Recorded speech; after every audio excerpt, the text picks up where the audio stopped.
The New Madrid Earthquakes of 1811 and 1812 were so violent and destructive that most people still to this day know of them and fear their return. Earthquakes are rarely discussed for very long without the New Madrid fault line and its past earthquakes being mentioned. These earthquakes were probably some of the worst mankind has ever seen. The earth was said to relentlessly move in waves like those of the ocean, and people thought the end of the world had arrived. Accounts of the earth moving in a wave-like manner similar to water and undulating like the still twitching muscles of a freshly killed cow illustrate a fascinating and horrifying event. However, there is much more to the New Madrid earthquakes and the events surrounding them than we are typically told. Many strange occurrences surround the New Madrid quakes that still remain unexplained, thus for the most part ignored to this day. The Great Quakes were preceded by the arrival of a comet that had not been seen since the ancient Egyptians. Tecumseh's comet, as some called it, was also known as Napoleon's comet in Europe, and is estimated to have measured 1 million miles across from head to tail. This was a very visible sight in the night sky. Tecumseh's comet was named after a Shawnee leader who was rallying support among Native American tribes to curb the takeover of the land by the white man. His name means shooting star. This comet was visible for 11 months during the New Madrid earthquakes. The comet was also accompanied by a solar eclipse the year before the earthquakes and left many wondering if something was about to happen. Is it possible the earthquakes were a side effect of this celestial object's arrival? Tecumseh actually prophesied the New Madrid earthquakes to a group of Creeks prior to the event in these words: "Brothers, the Great Spirit is angry with our enemies. He speaks in thunder, and the earth swallows up villages and drinks up the Mississippi. The great waters cover the lowlands. Their corn cannot grow. The Great Spirit will sweep those who escape to the hills from the earth with his terrible breath." And in another statement he said, "Your blood is white. You do not believe the Great Spirit has sent me. You shall know. I leave Tuckabatchee directly and shall go straight to Detroit. When I arrive there, I will stomp on the ground with my foot and shake down every house in Tuckabatchee." Tecumseh arrived in Detroit on December 16th, 1811, precisely when the first two and strongest of the New Madrid earthquakes struck. Tecumseh's prophecy of the earthquake was made months in advance and was accurate down to the very day. Did the prophet Tecumseh use some sort of sorcery or external force in an attempt to stop the encroachment upon his ancestral lands? Or did he possess knowledge or have contact with sources that we do not yet understand? It is probably important to note that Tecumseh's brother, Tenskwatawa, meaning open door, was also known as a prophet among his people. Tenskwatawa was said to have fallen into a trance so deep that his family believed him dead and planned his funeral. Tenskwatawa awakened from the trance with a new revelation about renouncing all things that came from the white man, like the liquor that he believed plagued his people. Tenskwatawa made a prediction of his own, which originally earned the brothers great renown and following. 50 days from this day there will be no cloud in the sky, yet when the sun has reached its highest point, at that moment will the Great Spirit take it into her hand and hide it from us. The darkness of night will thereupon cover us, and the stars will shine round about us. The birds will roost, and the night creatures will awaken and stir. This was an accurate prediction of a total solar eclipse of June 16, 1806, that crossed the region they were in at the time. It is speculated that perhaps the brothers had received information about this from an almanac or an astronomer, but no one is sure. Tecumseh's later prophecy of the earthquakes certainly lends credibility to the brothers. Many accounts of flashes, glows, and fires in the sky were recorded during the New Madrid earthquakes. Similar phenomena is often recorded around the time other major earthquakes strike and is known as earthquake lights. Despite the widespread and numerous accounts of earthquake lights, there is still dispute among scientists on what causes earthquake lights, or whether they even exist. One of the most common explanations given is triboluminescence, from quartz crystal being rubbed together or squeezed, causing light to be generated. However, triboluminescence itself is not fully understood by scientists and fails to account for all the earthquake-like phenomena reported. Years before the earthquake struck, tales of weird lights moving through the forests and hills began to emerge among the locals, and the stories began to quickly multiply months before the earthquakes. With the initial quake and following shocks, bright flashes were reported. A resident of New Madrid at the time, A.N. Dillard, while speaking of the shocks, mentioned the flashes, saying, "There issued no burning flames, but flashes such as would result from an explosion of gas or passing of electricity from cloud to cloud." Louis F. Lynn, United States Senator, in a letter to the chairman of the Committee on Commerce, says the shock was accompanied by ever and anon flashes of electricity, rendering the darkness doubly terrible. Lightning and sparks were even said to crackle across the ground, according to some accounts. An observer near New Madrid thought he saw what he described as many sparks of fire emitted from the earth. Observers in St. Louis saw gleams and flashes of light that were frequently visible around the horizon in different directions, seeming to ascend from the earth.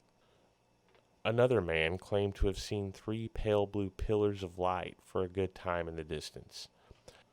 Several observers in Kentucky reported that the atmosphere prior to the shock of February 8th was strangely luminous, objects being visible for very long distances, with no moon in the sky. One of the observers described the luminous atmosphere, saying, "On this occasion, the brightness was general, and did not proceed from any point or spot in the heavens. It was broad and expanded, reaching from zenith on every side toward the horizon.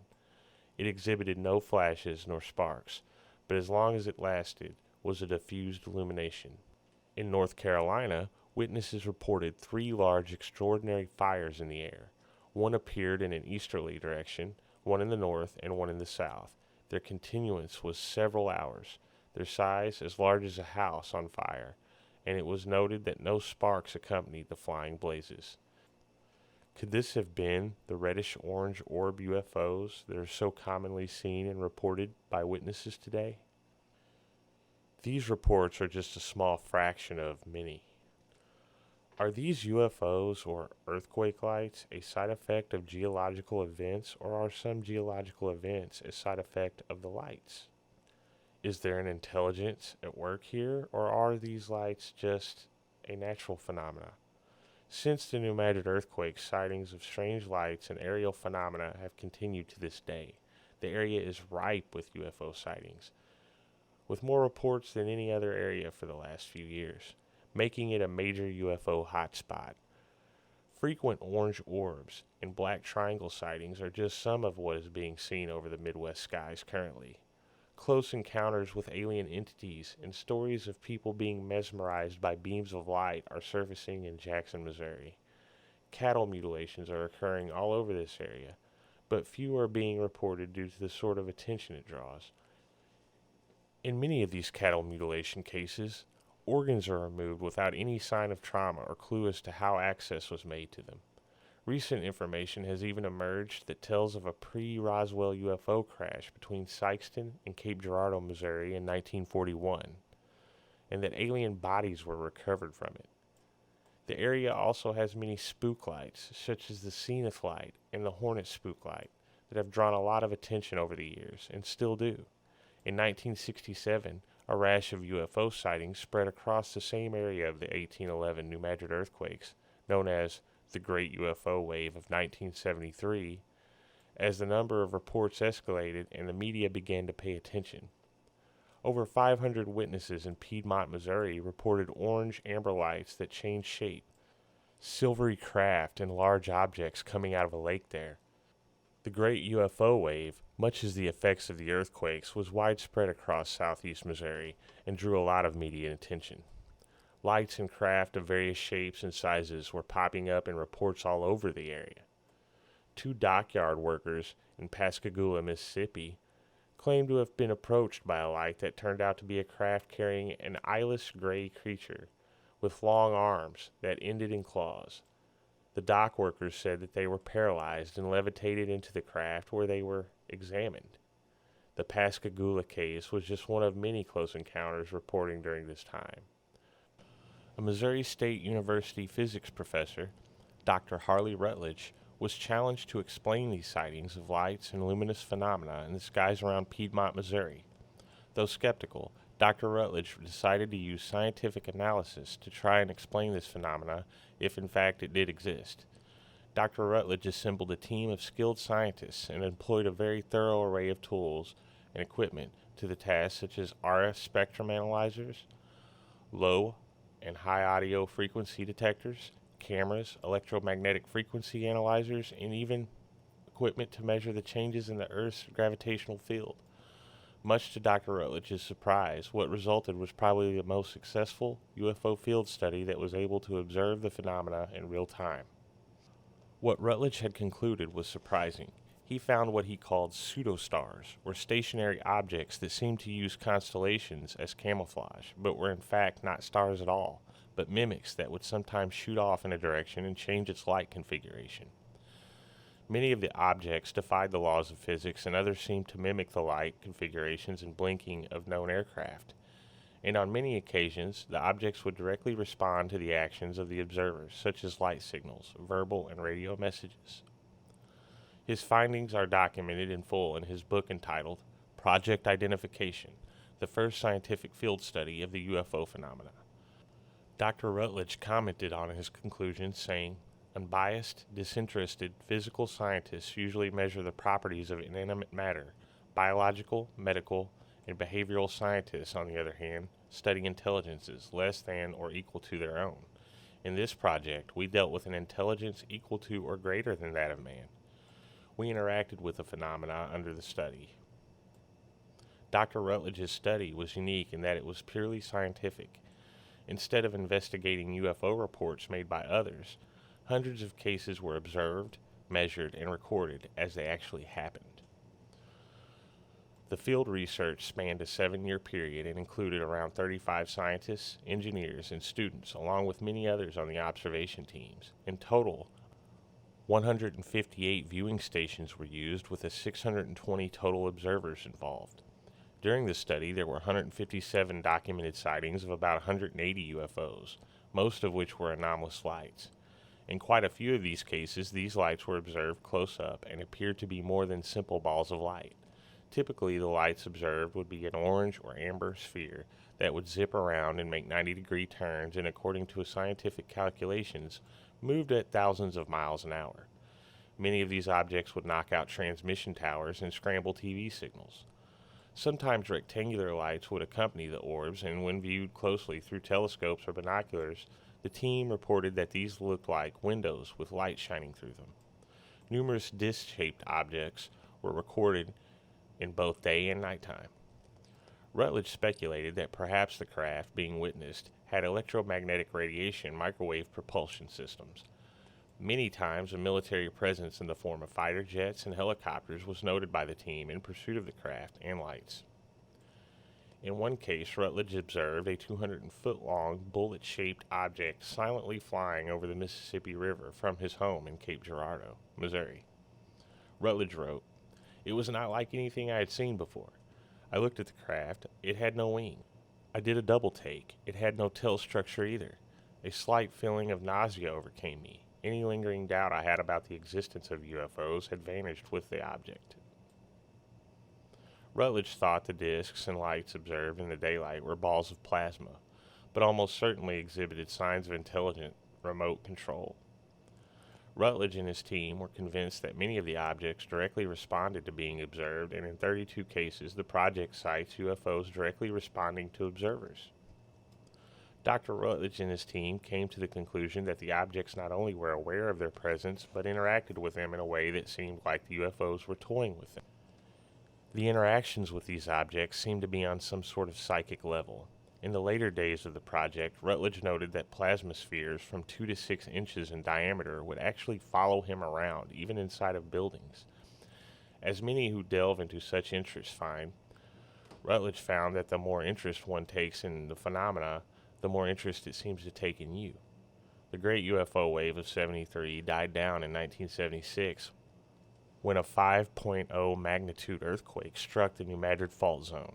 Sightings and reports suddenly dropped to around 5 a month from the previous 500 or so in the previous years. Recently, as mentioned above, sightings of uncanny similarity to those of 1973 and 1810 have cropped up yet again, and in serious numbers. Unfortunately, many have forgotten the past and pay little heed to history, seemingly repeating itself, and for the most part, Dr. Rutledge's field study has been ignored. Shortly after the initial New Madrid earthquakes, a dark mist or vapor that smelled of sulfur and often caused total darkness was reported by many. In several cases, the sulfurous vapor or mist was so thick that lanterns and fires could not be lit. This dark mist, as it was described, made people nauseous and caused excessive coughing. The smell of sulfur has long been associated with the presence of demons or malign influences. Presently, many close encounters with extraterrestrials or other outside intelligences are associated with sulfurous smells. Of course, the smell of sulfur has much stronger geological implications than anything supernatural.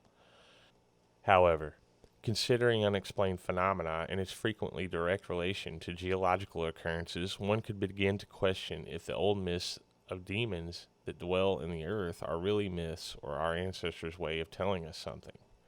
In the times of the bubonic plague, accounts of similar dark myths were given by a good majority of the locales struck by this disease. A comet in the sky, strange lights in the air, and even reports of gaunt figures or creatures on the outskirts of town spreading these myths were also very prevalent in the old accounts. It was believed then that these black myths were the source of the disease, and it was being spread by angels or divine influence as some sort of punishment. Accounts of the lights and myths being present during or before outbreaks of the bubonic plague far outnumber those of rodent infestations. Many of the places affected by the bubonic plague were very isolated and did not suffer from rodent infestations. So perhaps there was something to the idea that some kind of toxic miasma spreading this disease.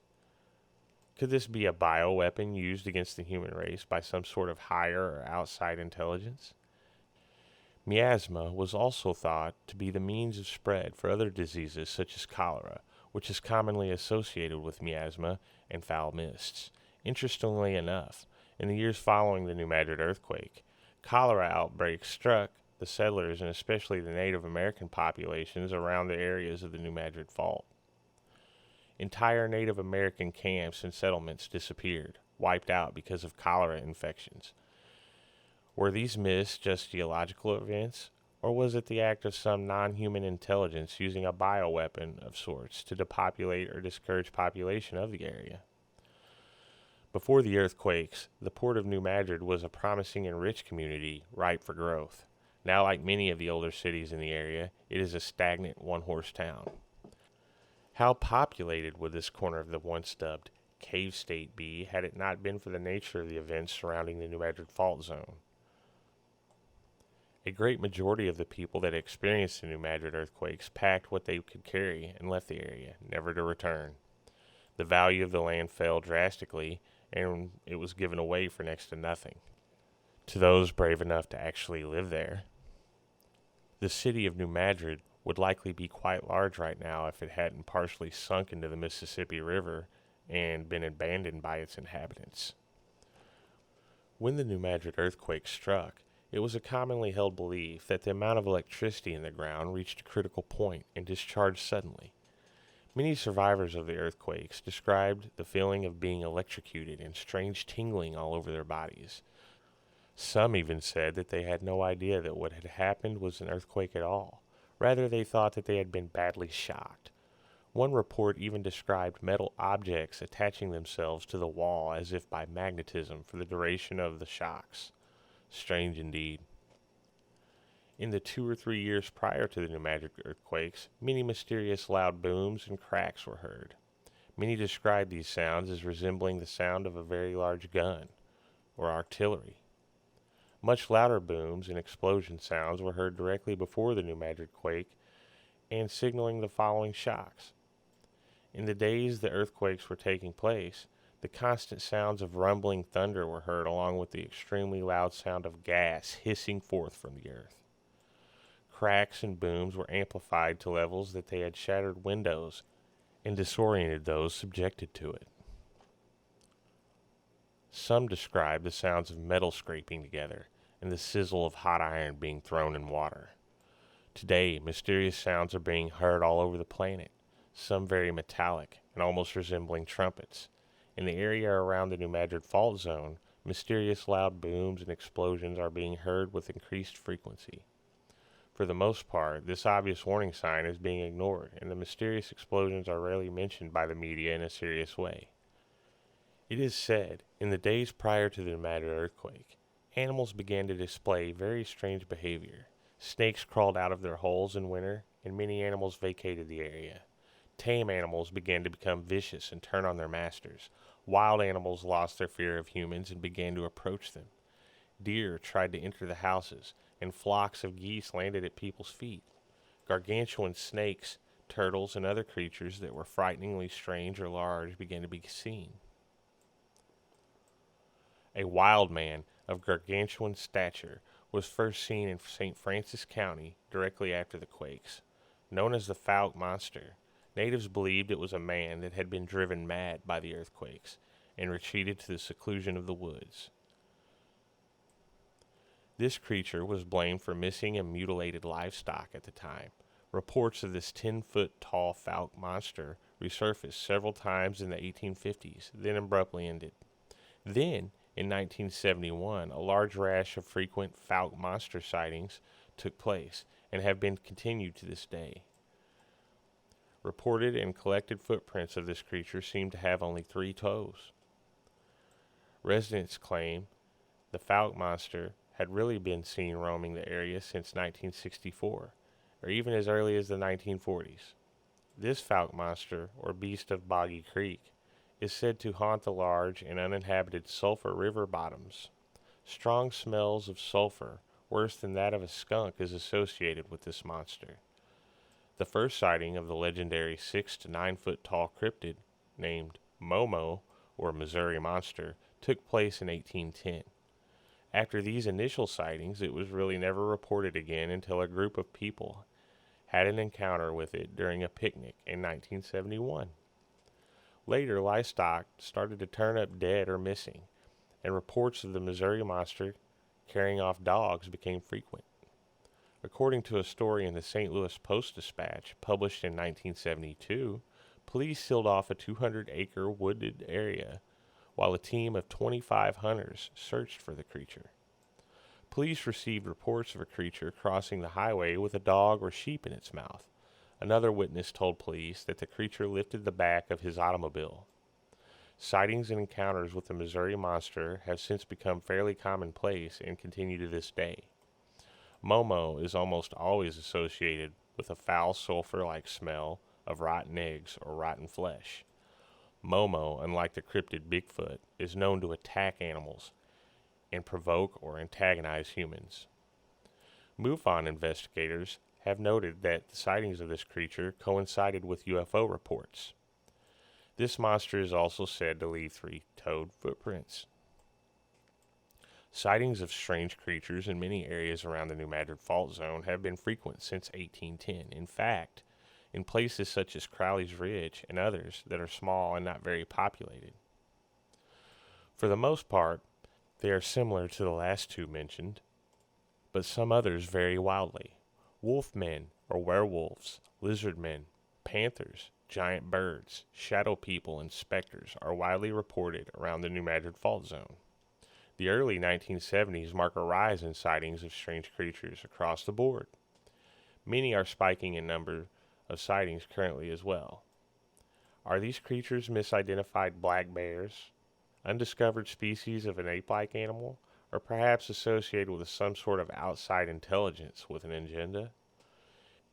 It is little known that the Salem witch trials were not the only such case in the early days of America. Another case of a fairly large number of people being put to death under similar charges was taking place in 1806 to 1809. just before the New Madrid Earthquake struck. A settlement of Native Americans around where Bloomfield, Missouri is today had tried and burned around 50 people at the stake on charges of witchcraft and sorcery between 1806 and 1809. Witnesses had claimed these people were seen transforming into large hairy beasts, panthers, owls, and snakes, much like the well-known skinwalkers of Native American lore. Some of the women were actually accused of luring men into the forest where they would then transform into a large, hairy, monstrous form to murder them and consume their flesh. These executions were in full force as the settlement was ripe with paranoia about things that had apparently been terrifying them leading up to the quakes.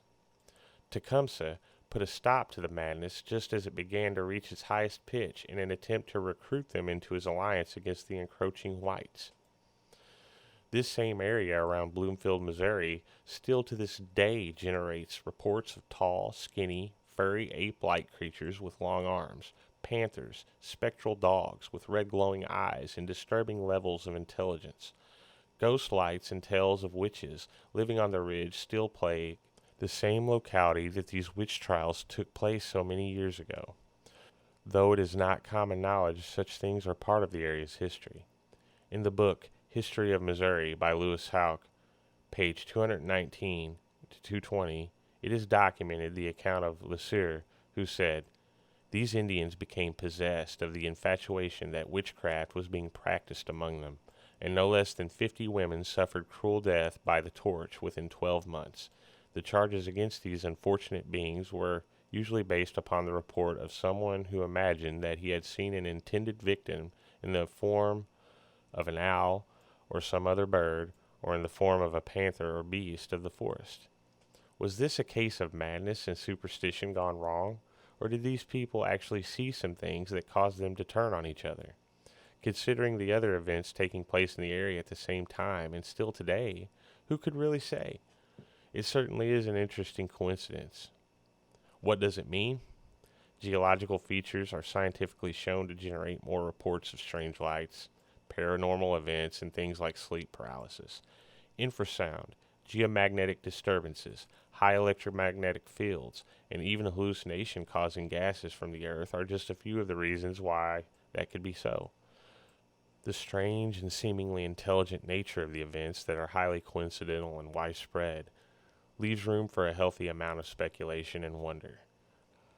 Are these things simply side effects of some geological anomaly, or could they be the cause? As strange and unexplained phenomena may suggest, is there really more to this than a very bad earthquake? Caves are abundant in Missouri, once called the cave state for that very reason. Caves under cities like Cape Girardeau are said to be large enough to drive large trucks through. The Ozarks, only a stone's throw away from Cape Girardeau, is largely a state park and consists of countless caves and springs that come from a large and complex cave and river systems deep in the earth. Could these caves conceal things we know nothing about? Perhaps some sort of unknown life forms very different from us, or a hidden civilization? The prophecies, recurring UFO sightings, unidentified creatures, and other weird phenomena in the southeast Missouri area, as well as others near the New Madrid Fault Zone, seem to span a very large time period across generations. This lends to the phenomena being more than just a coincidence,